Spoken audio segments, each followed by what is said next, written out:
ஞானானந்தமயம் தேவம் நிர்மல ஸ்படிகாகிருதிம் ஆதாரம் சர்வ வித்யானாம் ஹயக்ரீவம் பாஸ்மகே. நேயர்கள் அனைவருக்கும் அஸ்ட்ரோ கே.எஸ். ஐயங்காரின் பணிவான நமஸ்காரங்கள். மாத பலன். விஸ்வாவசு வருஷம் ஆவணி மாதம் 17/8/2025 16/9/2025 வரலும் உண்டான நாட்கள். இந்த ஆவணி மாதம் அப்படின்றது தட்சிணாயனத்தின் 2வது மாதம். இந்த மாதத்தில் எல்லா விதமான ஃபெஸ்டிவல்ஸ் எல்லாமே வரக்கூடிய வாய்ப்புகள் மிகவும் அதிகம். ஏன்னா ஏற்கனவே ஆடி மாதம் பார்த்திங்கன்னா கடவுளுக்குன்னு உண்டான மாதம் அப்படின்னு சொல்லியிருக்கோம். இந்த மாதத்தில் திருமணங்கள் கைகூடக்கூடியது, திருமணங்கள் எல்லாமே நடக்கக்கூடியது, எல்லா விதமான வீட்டு சுபகாரியங்கள்லாம் நடக்கக்கூடிய மாதம். சரி, இந்த மாதத்தினுடைய கிரக சாரங்கள் என்ன அப்படின்றத பார்ப்போம். இந்த மாதம் ஆவணி மாதம் அப்படின்றதுனால சூரியன் சிம்மத்தில் இருப்பார். அதனால் சூரியன் சிம்மத்திற்கு போகிறது தான் ஆவணி மாதத்தின் ஆரம்பம். ஏன்னா நம்ம சூரியன் ஒரு ராசியிலிருந்து அடுத்த ராசியை போகிறத நம்ம அதாவது சூரியமான மாதங்கள்ன்றத மாதிரி நம்ம பார்க்குறோம். அதனால் சூரியனை சார்ந்து இருக்கக்கூடிய மாதங்கள் அப்படின்றதுனால ஆவணி மாதம் நம்மளுக்கு 17/8 அன்றைக்கி ஆரம்பிக்கிறது. சரி, இந்த மாதத்தில் வரக்கூடிய மாற்றங்கள், அதாவது மாத கிரகங்கள்னு சொல்லக்கூடிய சூரியன், செவ்வாய், புதன் மற்றும் சுக்கிரன் என்னென்ன மாற்றங்கள் ஏற்படுத்துறது அப்படின்னு பார்த்தாலேனால், இந்த மாதத்தில் சூரியன் ஆவணி அப்படின்றதுனால சிம்மத்திலையும், இந்த மாதத்தில் காலபுருஷ தத்துவத்தின் முதல் ராசியான மேஷ ராசியிலிருந்து 3வது இடம்னு சொல்லக்கூடிய மிதுனத்தில் சுக்கிரனும் குருவும் இருக்கா. 4வது இடம்னு சொல்லக்கூடிய கடகத்தில் புதன், 5வது இடத்துல கேதுவோடு சேர்ந்த சூரியன். இந்த மாதம் 6வது இடத்துல செவ்வாய் இருக்கார். 11ஆம் இடத்துல வக்கர சனி மற்றும் ராகு கும்பத்தில் இருக்கார். சரி, இந்த மாதத்தில் மாறக்கூடிய கிரகங்கள் அப்படின்னு பார்த்தோம்னா, இந்த மாதம் பிறந்து ஒரே வாரத்துக்குள்ளே, அதாவது புதனும் சுக்கிரனும் மாறுறார். முதல்ல சுக்கிரன் மாறுறார். அதாவது 21/8/2025 அன்னைக்கு சுக்கிரன் கடகத்துக்கு போகிறார். அதற்கு பிறகு 25ஆம் தேதி பார்த்தாலேயானால் 25/8/2025 அன்னைக்கு புதன் கடகத்திலிருந்து அதாவது சிம்மத்துக்கு போகிறார். இந்த மாத கடைசியில், அதாவது 14ஆம் தேதி செவ்வாய் கன்னியிலிருந்து துலாத்துக்கு வர்றார் 14/9/2025 அன்னைக்கு. அதுக்கப்புறம் 15ஆம் தேதி சுக்கிரன் மறுபடியும் கடகத்திலிருந்து சிம்மத்துக்கு வரார். இதுதான் இந்த மாதத்தினுடைய மாற்றங்கள். சரி, இந்த மாதத்தில் வரக்கூடிய சில விசேஷ நாட்கள் என்ன அப்படின்னு பார்த்தோம்னா, முதல் விசேஷ நாள் அப்படின்னு பார்க்கும்போதே வாஸ்து நிதிரை விடக்கூடிய நாள். அது 22/8/2025 அன்னைக்கு. அதுவும் மத்தியானம் வாஸ்து நிதிரை விடுறார். அதாவது 2 மணி 31 நிமிஷத்துலேருந்து 4 மணி 1 நிமிஷம் வரலாம், 1.5 மணி நேரம் 90 நிமிஷம். இந்த 90 நிமிஷத்தை 5ஆல் வகுத்து 18 நிமிஷமாக பிரிச்சுண்டு அவர் கண் விழித்து அவர் என்ன சொல்கிறது, காலை கடன்கள் முடிக்கக்கூடிய காலகட்டம் ஒரு 18 நிமிஷம். அதற்கு பிறகு அவருடைய ஸ்நானம் 18 நிமிஷம், பூஜை செய்வது 18 நிமிஷம், அதற்கு பிறகு போஜனம் உண்ணுவதும் 18 நிமிஷம், அப்புறம் தாம்பூலம் தரிப்பது 18 நிமிஷம்னு இப்படி பிரிகிறாங்க. இதில் கடைசி 18 நிமிஷம் தாம்பூலம் தரிப்பதும் போஜனம் மருந்தும் கூடிய காலகட்டத்தில் செய்யக்கூடிய எந்த வேலைகளாக இருந்தாலும், அதாவது வீடு மனை கோல் போடுதல், அது தவிர வீட்டுக்கு புதுசாக வீடு கட்டுறது, வீட்டுக்கு அஸ்திவாரம் போடுறது, மனை இது பூஜை போடுறது, இது எல்லாமே எல்லா விதமான ஏற்றத்துடன் காணப்படும் அப்படின்றது. அது எந்த ஒரு தங்கு தடையின்றி போகக்கூடிய காலகட்டமாக இருக்கும்.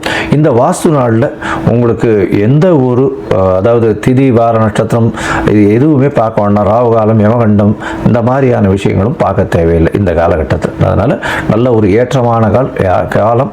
நிச்சயமாக வீடு கட்டணும்னு பார்க்குறவங்க இந்த காலகட்டத்தை எடுத்துட்டீங்கன்னா நல்ல ஒரு ஏற்றம் கிடைக்கும்.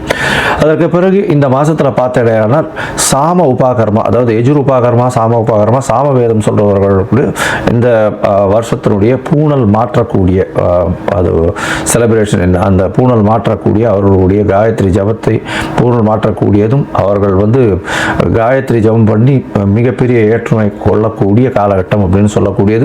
இது 26/8/2025 அப்படின்னு அந்த நாளில் வருது. அதற்கு பிறகு பார்த்தாலேயானால் வாமன ஜெயந்தி வரக்கூடிய நாள் 4/8/2025 அன்னைக்கு வாமன ஜெயந்தி. அதற்கு பிறகு 5ஆம் தேதி அன்னைக்கு ஸ்ரவண நட்சத்திரம். ஸ்ரவண விரதம் சொல்லக்கூடியது. அதற்கு பிறகு 7, 9 அன்னைக்கு பௌர்ணமி. இந்த வாட்டி பௌர்ணமி வந்து பார்த்தாலேயானால் கிரகணம் வரும். ஏன்னா வந்து கேத்துவோட சேர்ந்த சூரியனும் ராகுவோட சேர்ந்த சந்திரனும் வருது. இந்த வாட்டி உண்டான கிரகணம் டைமிங் அதெல்லாம் வந்து அப்புறமா போடுறேன், அது வந்து ஃபாலோ பண்ணுங்க. ஐ திங்க் பௌர்ணமியில் வர்ற கிரகணம் அப்படின்றதுனால சந்திர கிரகணம் ராத்திரி வந்து சந்திரன் மறைஞ்சு திருப்பி ஒளி ஊட்டக்கூடிய காலகட்டம் வரும். நான் அது இந்தியாவில் தெரியக்கூடிய விஷயம் அது. நான் அதுக்கு உண்டான டைமிங் இல்லாமல் எடுத்து போடுறேன். அதற்கு பிறகு 8, 9 அன்னைக்கு மாலையபட்சம் ஆரம்பிக்கிறது. இந்த வாட்டி பட்சம் வந்து நார்மலாக புரட்டாசியில் தான் வரும். முன்னாடி வந்து ஒரு 10 நாள் முன்னாடியே வந்துடுறது. மாலையபட்ச ஆரம்பம் 8, 9 அன்னைக்கே ஆரம்பிக்கிறது. 13ஆம் தேதி அன்னைக்கு, அதாவது 12ஆம் தேதி அன்னைக்கு மகாபரணின்னு சொல்லக்கூடியது. அதாவது யார் யாரெல்லாம் பித்ருக்களுக்கு சிரார்த்தம் பண்ணுறாலோ அன்றைக்கி பண்ணக்கூடியது விசேஷம். அதாவது டேட்டு தெரியாமல் இருக்கிறவா, திதி தெரியாமல் இருக்கிறவாள்லாம் அன்றைக்கி பண்ணிடுவா. அதே மாதிரி 14/9/2025 அன்றைக்கி மத்தியாஷ்டமின்னு சொல்லக்கூடியது. இன்றைக்கி அந்த அன்னைக்கு அஷ்டமி வேற, மத்தியாஷ்டமின்னு சொல்லக்கூடிய நடுபாதியான இந்த மாலையபட்சத்தின் நடுபாதி. அதனால் அன்றைக்கும் வந்து எல்லாருக்கும் தர்ப்பணம் கொடுக்கறத பண்ணலாம். இன்றைக்கி கோகுலாஷ்டமி வேறு. ஏன்னா ஆவணி மாதம் வரக்கூடியது அஷ்டமின்றதுனால கோகுலாஷ்டமி ரோகிணி நட்சத்திரோட சேர்ந்து வர்றதுனால அன்னைக்கு முனித்திரியம் ஸ்ரீமடம் இவாளுக்கெல்லாம் வந்து அன்னைக்கு ஸ்ரீ ஜெயந்தி இருக்கக்கூடும். அதனால் அன்னைக்கு வந்து மிகப்பெரிய ஏற்றமான நாள். அதை தவிர பார்த்தாலேனால் ஆவணி மாதம் ரோகிணி நட்சத்திரம், அதற்கு பிறகு அஷ்டமி, இது 3ம் சேர்ந்து வரக்கூடிய காலம்ன்றதுனால கோகுலாஷ்டமி அப்படின்னு கொண்டாடுறோம். சரி, இந்த மாதம் வந்து மேஷம் முதல் மீனம் வரை எப்படி இருக்குது அப்படின்றத பார்க்கலாம். அதற்கு முன்னாடி என்னுடைய மொபைல் நம்பர் ஸ்க்ராலிங்கில் போயின்னு இருக்கும். உங்களுக்கு வந்து அஸ்ட்ராலாஜிக்கல் கன்சல்ட் தேவைப்பட்டுதுன்னா எனக்கு வந்து மெசேஜ் பண்ணுங்க. உங்களுடைய date, time, place of birth, உங்களுடைய பெயர், தாய் தகப்பனார் பெயர் அனுப்புங்க. என்னுடைய கட்டணம் என்னன்னு சொல்கிறேன், கட்டணத்தை போடுங்க. அதற்கு பிறகு உங்களுக்கு நான் அந்த பிடிஎஃப் வந்து போட்டுவிட்டு, அதாவது உங்களுடைய ஜாதகத்தை போட்டுவிட்டு, ஜாதகத்தில் சந்தி இருக்கான்னு பார்க்கணும். ஏன்னா எனக்கு தெரிஞ்சவா நிறைய பேர் 50 வயசு 55 வயசுலாம் இருக்குது. அவள்லாம் வந்து மிருகசீர நட்சத்திரம் ரிஷப ராசின்னு சொல்லிட்டு இருப்பா, ஆனால் மிதுன ராசியில் இருப்பா. அதே மாதிரி சித்ரா நட்சத்திரம்னு சொல்லிட்டு இருப்பா, துலா ராசியில்னு சொல்லிட்டு இருப்பா, அது கன்னியா ராசியில் இருப்பா. அந்த மாதிரி மாறி மாறி ராசிகளும் சரி லக்னங்களும் சரி மாறி இருந்து, அதனால் வந்து அவளுக்கு இப்போ நல்ல காலம் நடக்கிறது அப்படின்னு நினச்சின்னு இருப்போம். ஆனால் வந்து லக்னத்துக்கு ஏற்றமான காலமாக இருக்காது. அதனால் சந்தியில் இருக்கும். அதனால் சந்தி என்னன்றதை பார்த்து அதற்கு அப்புறம் வந்து உங்களுக்கு உண்டான ஜாதகத்தை போடுறேன். அதற்கு பிறகு உங்களுக்கு நான் அப்பாயின்மெண்ட் தரேன். நான் வந்து உங்களோட பேசுகிறேன். உங்களோட பேசும்போது உங்களுக்கு உண்டான பிரச்சனைகள் என்ன ஏதுன்றதை, அதற்கு உண்டான எளிய வழிமுறைகள் என்ன ஏதுன்றதை நான் சொல்கிறேன். சரி, இப்போ மேஷம் முதல் மீனம் வரை விஸ்வாவச வருஷம் ஆவணி மாதம் ஒரு ராசியாக பார்க்கலாம். ரிஷபம், கிருத்திகை, ரோகிணி, மிருகசீரிஷம், இந்த 3 நட்சத்திரம் 9 பாதங்களை கொண்ட ராசி. ராசியின் அதிபதி அப்படின்னு சொல்லக்கூடியவர் சுக்கிரன் ராசிக்கு 2ஆம் இடத்துல இருக்கார். இந்த மாதம் பார்த்தாலேயானால் 17/8/2025 16/9/2025 வரலும் உண்டான நாட்கள். விஸ்வாவசு வருஷம் ஆவணி மாதம். இந்த மாதத்தில் பார்த்தாலேயானால் மிகப்பெரிய பண்டிகைகள்லாம் வரப்போகுது. ரிஷபராசிக்காரர்களுக்கு பெரிய ஏற்றமான காலம். ஏன்னா ராசிநாதனே 2ஆம் இடத்துல இருக்கார். தனம் பெருகும். தனம் பெருகும்னா பணத்திற்கு பஞ்சம் இருக்காது. அதை தவிர பார்த்தாலேயானால் 2ஆம் அதிபதினு சொல்லக்கூடிய புதனும் வந்து 3ஆம் இடத்துல இந்த மாதத்தில் ஆரம்பத்தில் இருக்கார். ஒரு வாரத்துக்கு இருக்கார்.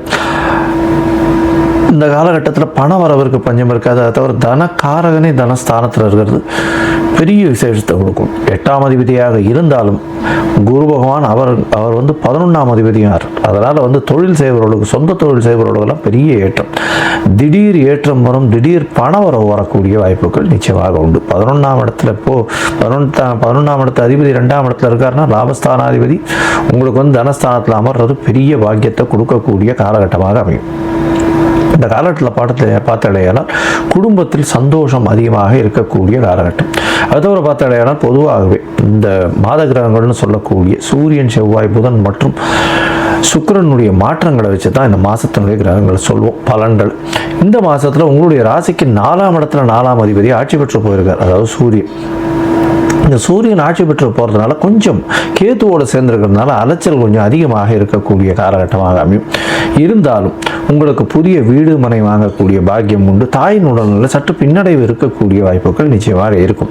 இந்த காலகட்டத்தில் படிக்கக்கூடிய மாணவர்கள் கொஞ்சம் கவனமாக படிக்கிறது ரொம்பவே நல்லது ரிஷபராசிக்காரர்களுக்கு. ஏன்னா கேத்துவோடு சேர்ந்த சூரியன் இருக்கிறதுனால சிறு சிறு தொல்லைகள், அதுவும் இந்த 11th 12th படிக்கிறவங்க கொஞ்சம் கான்சன்ட்ரேஷன் அதிகமாக வச்சு படிக்கிறது ரொம்பவுமே நல்லது. இந்த மாதத்தில் உங்களுடைய ராசிக்கு பார்த்தோம்னா 6ஆம் இடத்துல செவ்வாய் போகிறார் இந்த மாத கடைசியில். அதுவரையிலும் 5ஆம் இடத்துல இருக்கிற குழந்தைகள் மூலியமாக சிறு சிறு தொல்லைகள் வரக்கூடிய வாய்ப்புகள் நிச்சயமாக உண்டு. உங்களுடைய ராசிக்கு பார்த்தடையானால் இந்த மாதத்தில் கண்டிப்பாக 2ஆம் இடத்துல இருக்கக்கூடிய சுக்கிரன் உங்களுடைய ராசிக்கு 3ஆம் இடத்துக்கு போகிறார். 3ஆம் இடத்துக்கு சுக்கிரன் ஒரே வாரத்தில் போயிடுறார். ராசிநாதன் 3ஆம் இடத்துக்கு போய் இருக்கார். இந்த மாதம் முழுசுமே அங்கே இருக்கார். கடைசியில் 15ஆம் தேதி தான் மாறுறார். 15/9/2025 தான் மாறுறார். அது வரலும் உங்களுடைய ராசிக்கு 3ஆம் இடத்துல போய் இருக்கார். எழுத்துப்பணி அதிலெல்லாம் சிறக்கக்கூடிய வாய்ப்பு. அதாவது காது கேளாதவர்களுக்கு கொஞ்சம் பிரச்சனைகள் இருந்தாலும் அது நல்லபடியாக சேஞ்ச் ஆகக்கூடிய வாய்ப்புகள் நிச்சயமாக உண்டு. கவிஞர்கள் கலைஞர்கள் அவளுக்கெல்லாம் நல்ல ஒரு ஏற்றம் கிடைக்கக்கூடிய காலகட்டமாக அமையும். தொழிலில் ஒரு பெரிய ஏற்றம் இருக்கும். அதாவது தொழிலில் பார்த்தாலேயானால் சொந்த தொழில் பண்ணுறவர்களுக்கெல்லாம் திடீர் பணவரவு வரக்கூடிய வாய்ப்புகள் நிச்சயமாக இருக்கும். வெளிநாடு வெளியூர் வெளிமாநிலம் போகக்கூடிய பாக்கியமும் நிச்சயமாக உண்டு. அதோடு இந்த மாதத்தில் புதன் உங்களுடைய ராசிக்கு 2ஆம் அதிபதி 3ஆம் இடத்துல இருக்கிற ஒரே வாரத்தில் 4ஆம் இடத்துக்கு போகிறார். புதிய வீடு மனை அமையக்கூடிய வாய்ப்புகள் நிச்சயமாக உண்டு. மொத்தத்தில் பார்க்கும்போது ரிஷபராசிக்காரர்களுக்கு நல்ல ஒரு ஏற்றமான காலம். பணவரவிற்கு பஞ்சம் இருக்காது. எடுத்த காரியங்கள் அனைத்தும் நிறைவேறக்கூடிய காலகட்டமாக இருக்கும். முயற்சிகள் எல்லாமே வெற்றி பெறக்கூடிய வாய்ப்புகள் நிச்சயமாக இருக்கும். அதோடு பார்த்தோம்னா புதிய வீடு மனை வாகனம் வாங்கக்கூடிய பாக்கியங்கள் நிச்சயமாக அமையும். தாயின் உடல்நிலையில் நல்ல ஒரு ஏற்றம் இருக்கக்கூடிய வாய்ப்புகள், தந்தையினுடைய உடல்நிலையில் சற்று பின்னடைவு இருக்கக்கூடிய வாய்ப்புகள் நிச்சயமாக உண்டு. உங்களுடைய ராசிக்கு பார்த்தீங்களே என்று எழுத்து பணியில் இருக்கிறவாளுக்கெல்லாம் நல்ல ஒரு ஏற்றம் கிடைக்கக்கூடிய காலகட்டமாக அமைய போகிறது. பணவரவிற்கு பஞ்சம் இருக்காது. புதிய வீடு மனை அமையக்கூடிய வாய்ப்புகள் உண்டு. அதை தவிர படிக்கக்கூடிய மாணவர்கள் ரொம்ப ஜாகிரதையாக இது ஒரு தடவைக்கு 4 தடவை படிக்கிறது ரொம்ப நல்லது. தாயின் உடல்நிலை நல்ல ஒரு ஏற்றம் இருக்கக்கூடிய காலகட்டம். குழந்தைகள் மூலியமாக நல்ல ஒரு ஏற்றம் கிடைக்கக்கூடிய வாய்ப்புகள் நிச்சயமாக உண்டு.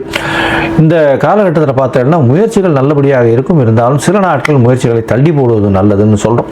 அந்த சில நாட்கள் சந்திராஷ்டம நாட்கள். உங்களுடைய ராசிக்கு 8ஆம் இடத்துல சந்திரன் வரும்பொழுது சந்திராஷ்டமம்னு சொல்கிறோம். மதிகாரகன் மறைந்து இருக்கும்பொழுது நிச்சயமாக தவறான முடிவுகள் எடுக்கக்கூடும். அந்த காலகட்டம் தவிர்ப்பது நல்லது.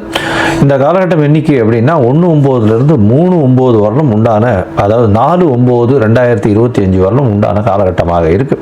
இதில் புதிய முயற்சி வேண்டாம். வெளியூர் வெளிமாநில பிரயாணம் வேண்டாம்னு சொல்கிறோம். ஒரு வேளை நீங்கள் பண்ண வேண்டிய கட்டாயம் இருந்ததே ஆனால் சந்திரனுக்கு உண்டான எளிய பரிகாரமான அருகில் இருக்கக்கூடிய கோசாலையில் அகத்திக்கீரை கட்டு வாங்கி கொடுத்துட்டு போவோம். அதனால் சந்திரனுக்கு உண்டான எளிய பரிகாரமாக கருதப்படுகிறது. சரி, இந்த மாதத்தில் நீங்கள் ரங்கநாத பெருமாளை சேவிச்சுட்டு வாங்க. ரங்கநாத பெருமாளுக்கு உங்களால் முடிஞ்ச வஸ்திரங்கள் வாங்கி சமர்ப்பிச்சுட்டு வாங்க. அது ஒரு நல்ல ஏற்றத்தையும் மாற்றத்தையும் உங்கள் வாழ்வில் நிச்சயமாக கொடுக்கும். லோகா சமஸ்தா சுகினோ பவந்து. நன்றி, நமஸ்காரம்.